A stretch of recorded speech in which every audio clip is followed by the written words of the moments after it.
For the crew of the HMAS Brisbane, the last few years have been a landlocked period as their ship underwent a major refit. But the men have not been idle. As well as maintenance duties, many have been involved in extensive charity work, ranging from buying Christmas presents for the Tufnell Children's Home in Queensland to raising funds for the Multiple Sclerosis Society. Today, their work paid off. They were awarded the Navy League Community Award. The Minister for Defence, Science and Personnel, Mrs Ros Kelly, went aboard the Brisbane to make the presentation. She stressed that their community work helped lift the Navy's public image. The ship's captain, Captain Robert Walls, was elated with the result. Well, I think it's two things. One is the contribution we get from the individuals, people that act on their own. And the other I'm particularly pleased about is the way the individuals come together as a team. They haven't done it just in Sydney. They've done work in Brisbane, Gold Coast, virtually all up and down the east seaboard of the country. Very thrilled and honoured about it. It's a great way to have a bunch of fellows behave. What prompted it, do you think?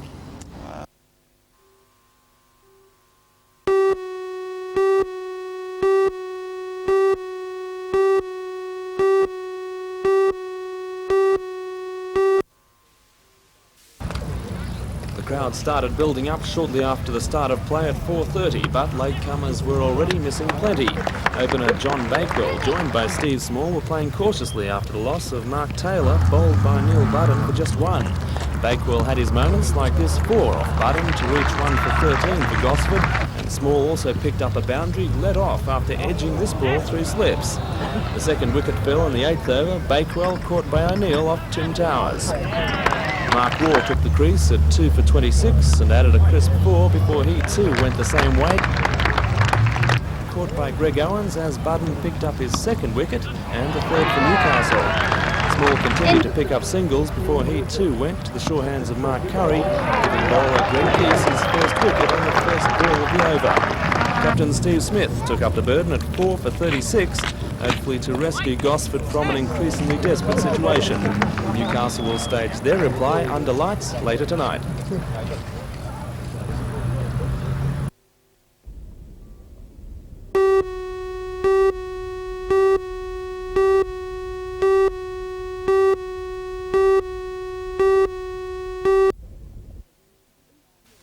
Each year, the Newcastle Maritime Museum revives the traditions of sea life when it holds the Newcastle Regatta. And this year it promises to be better than ever, with the staging of a 60-miler race from Darling Harbour to Newcastle. Late yesterday afternoon, one of the more unusual tall ships, the Madam Wong, made her way into Newcastle Harbour.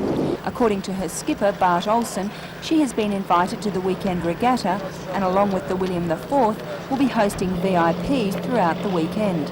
Like many of the craft that attended the Bicentennial Australia Day celebrations, their voyage had its moments. We had an unforgettable bar entry into Ballina, and in fact we had a few safety situations where we had the crew in their life jackets and what have you, ready to dive over the side should we have had a problem.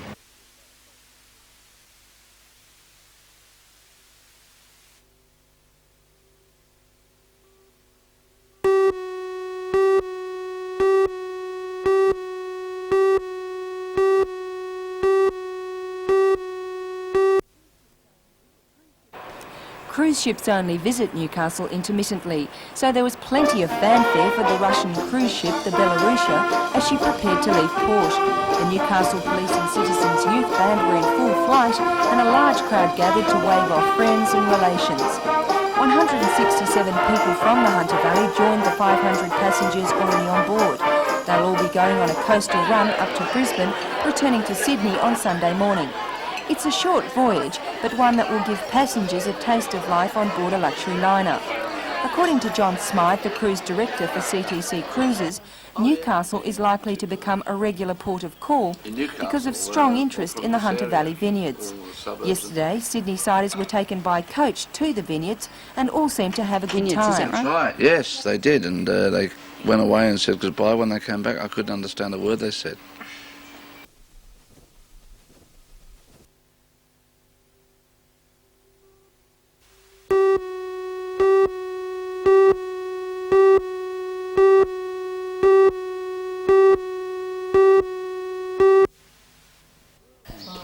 The Rural Doctors Association sent out the survey forms this week. Cessnock doctor Kelvin Michael says the forms were designed to gauge how doctors feel about the dispute. In the poll, doctors were asked if they would accept the government's latest offer to settle the dispute, if they were prepared to stay out pending satisfactory negotiations, or if they would return to work accepting the latest government offer as a stopgap measure and pursue arbitration. Doctors were also asked if they would be prepared to contribute $840, equal to 2 weeks on-call fees, to a trust fund to meet the cost of arbitration. The Hunters Country doctors resigned on November the 24th, and Dr Michael says their resignations haven't gone unnoticed.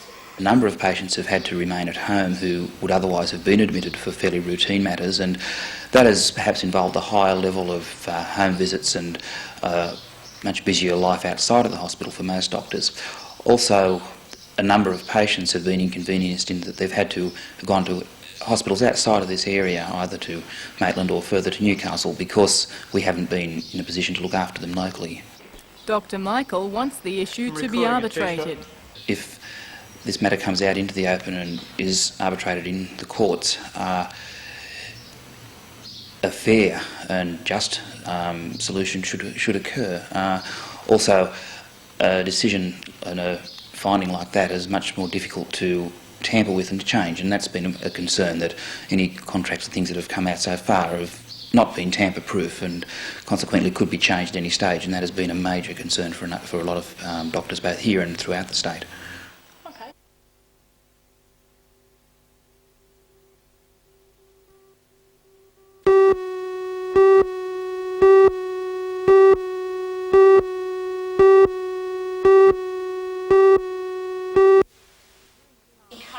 During the past 2 days, this group of health professionals has attended a training workshop to learn about establishing arthritis education programs in the Hunter.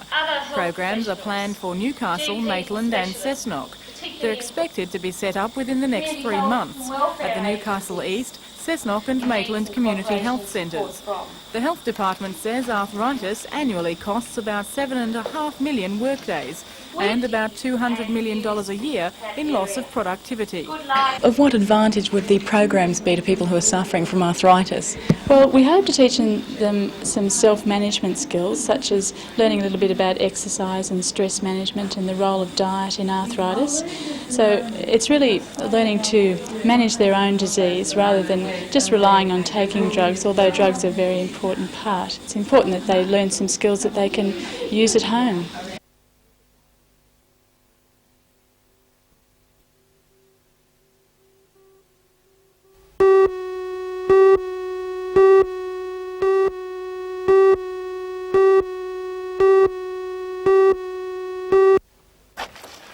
It's the first time the group of Americans from the Bethany Wesleyan Church group have come to Australia to build a church.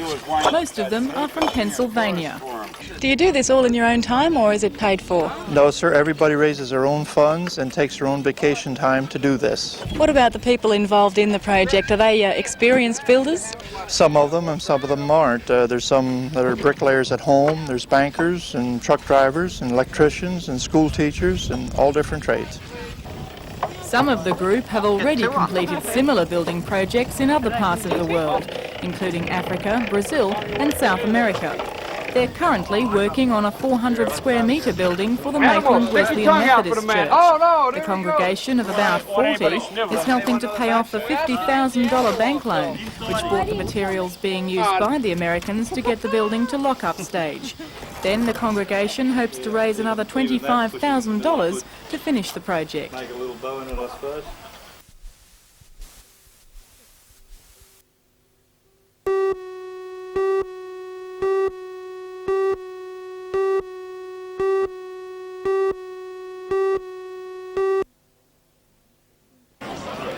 Since early this morning, crowds vied for the best vantage points on both land and sea at the Central Coast, hoping to catch a glimpse of the royal couple. Flying the royal flag, the cruiser Solitude sailed at high speed across Brisbane waters, causing some close shaves for spectator craft and rocky conditions for the international media. Standing under cover, the Prince and Princess of Wales waved to crowds that lined the foreshore. The Royal Cruiser berthed at Gosford Wharf while thousands of sunburned spectators cheered the arrival. Steadying her sea legs, the Princess found the going a little too fast as she sported a floral white and yellow cotton dress for the fashion photographers. Boarding the Royal Land Rover, the couple made their way past the endless line of well-wishers who joined them at a civic reception in the park before moving on to the next stop. Organisers say a visit to this part of the state wouldn't be the same unless the royal couple could experience its famous sun, surf and sand. And what better way to do that than here at the Royal Bicentennial Surf Carnival at Terrigal. Feeling the effects of the hot summer sun, the guests of honour were escorted across the beachfront, giving the thousands of royal spotters a better view. And not missing a trick, the Fleet Street press cameras clicked away when the Royal Land Rover became bogged but was soon rescued. Seated beside Premier Unsworth, the couple looked on as the finals of the Surf Carnival's major events got underway. The feature race was the Taplin Relay, with the prize, a royal silver plate, to be presented by the Princess of Wales. In a hard-fought final, Freshwater Surf Club took out the honour, and just so the team could remember the event, the now blushing Princess Di agreed to a few snapshots for the club's album. A day the bronze lifesavers will never forget. What did you think about meeting the Princess of Wales? It's great. Best thing you ever did. Made our day. It's fantastic.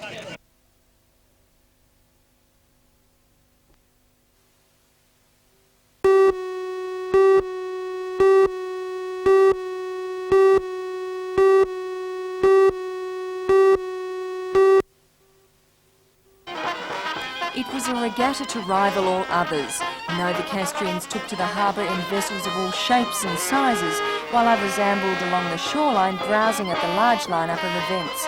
Many people, including a large contingent of Sydney-siders, visited the regatta on one of the many steam trains organised by State Rail.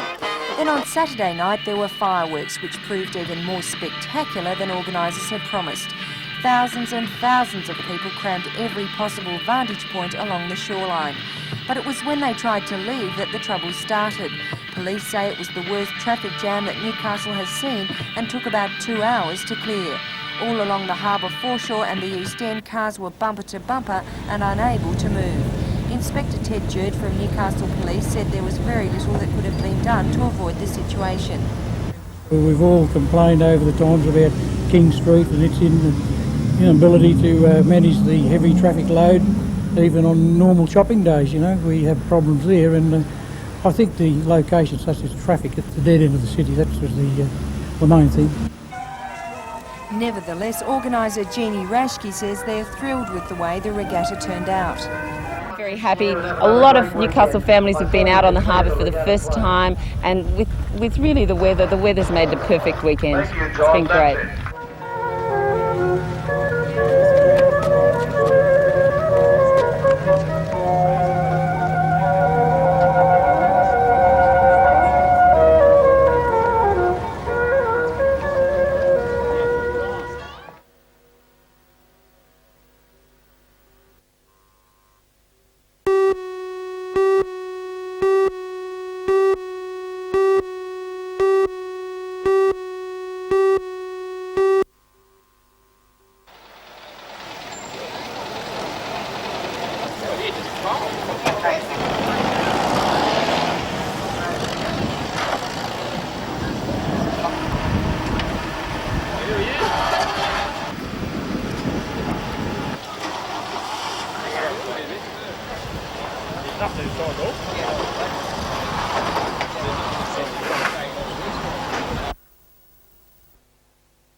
Stephen Colreevy landed the white pointer, measuring more than 3.5 metres, after a 6-hour battle. Weighing in at 472 kilograms, the shark is just 5 kilograms under the world record for a 15-kilogram line catch. The existing world record was set in 1954 by the late Bob Dyer of Pickerbox fame. Stephen caught this man-eater while fishing in water southeast of Port Stephens. Finally, it was hauled aboard a 12-metre boat, the Barbara B, and taken to Nelson Bay for weighing. Colreevy has only been fishing for 12 months.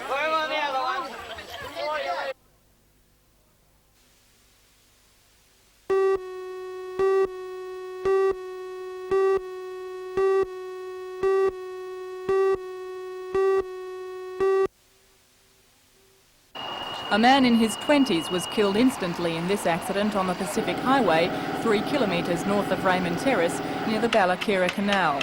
Ambulance officers say the dead man was the only occupant of this light truck, which smashed head-on into a laden semi-trailer. It's believed the driver of the semi-trailer was uninjured. It took rescuers about half an hour to release the body from the wreckage. Meanwhile, police have released the name of a 22-year-old Katara man who was killed in an accident late yesterday at Tighes Hill. He was Grant Mitchell Johnson. The man had been travelling east in a Blue Holden utility, which failed to negotiate a bend and ran into a power pole. The dead man and a woman were trapped and had to be freed by ambulance rescue officers. The 21-year-old Adamstown woman is in a serious but stable condition in the Royal Newcastle Hospital with head, leg, chest and internal injuries.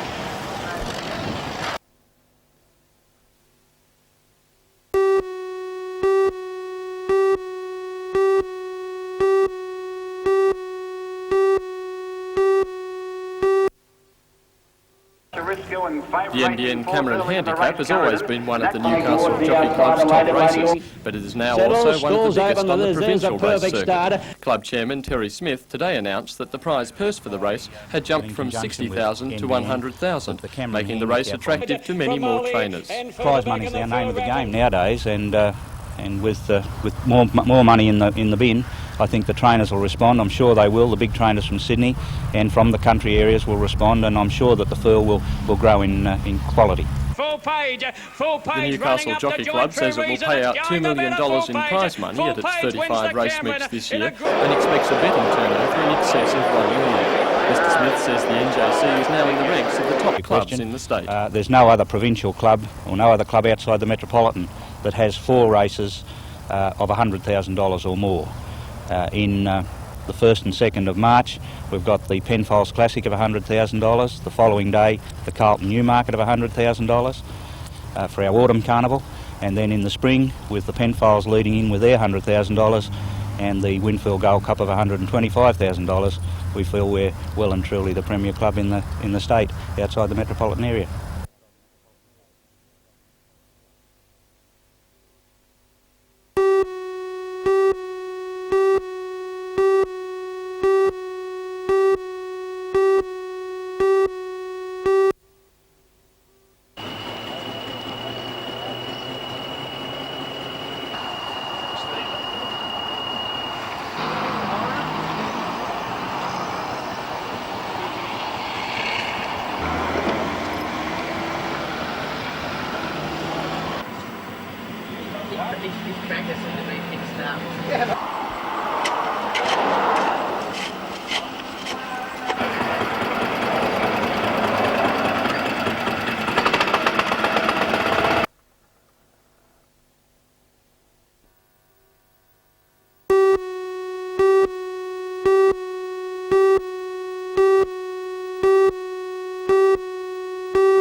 In all, there are 90 Year 12 students enrolled in the week-long science school at Newcastle University. The budding scholars have come from more than 40 schools in the Rotary district that stretches from Nelson Bay to Swansea and as far west as Cobar. The Service Club has provided the financial and organisational backup to stage the first regional school of its kind. As well as gaining practical experience in laboratories, like studying this computer used to decipher magnetic images, the students will take part in excursions to science and technology-based industries, as well as attend lectures in the evenings. It's an intense program aimed at developing the scientists of the future. We want to encourage young people to consider science and technology as a career. Australia needs them, and unfortunately, there are not enough of them entering the universities and other forms of tertiary education to satisfy the demand.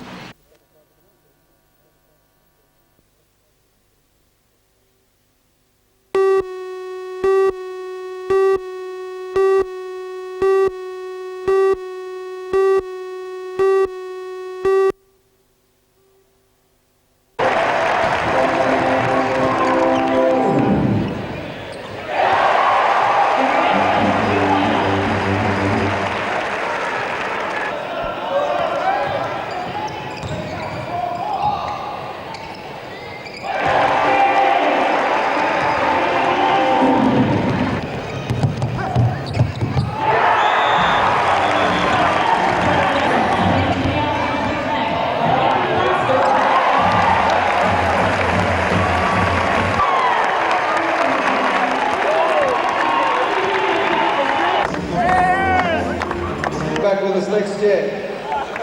And Mr. Jack Coward, if you'd like to come out, we'd like to give you something for supporting.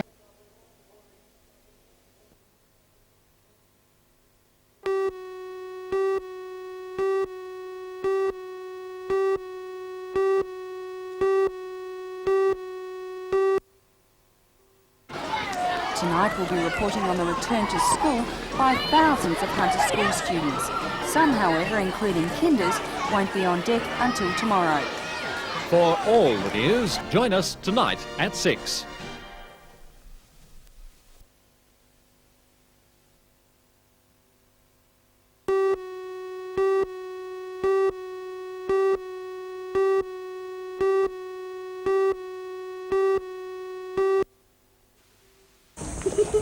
For most, the freedom of the summer holidays came to an abrupt end today as they filed back into class for another year. Feet that had grown unaccustomed to shoes were prized into regulation footwear for the big day. At the Junction Public School, spirits were high as children embarked on the mandatory What I Did in My Holidays composition. But no primary school is complete without its kinders. And tomorrow, kindergarten students all round Newcastle will be beginning school for the first time. Many will be sporting new uniforms. For them, it's the beginning of a 13-year epic. In the high schools, most years 7, 11 and 12 began today. Merriweather High School, like many others, has a peer support scheme. Groups of Year 7 students are allocated a Year 11 student who's available for advice and help throughout the year. The system is designed to take some of the sting out of moving on to a bigger and sometimes daunting new institution. Tomorrow, most high schools will have their full complement when years 8, 9 and 10 join the fray.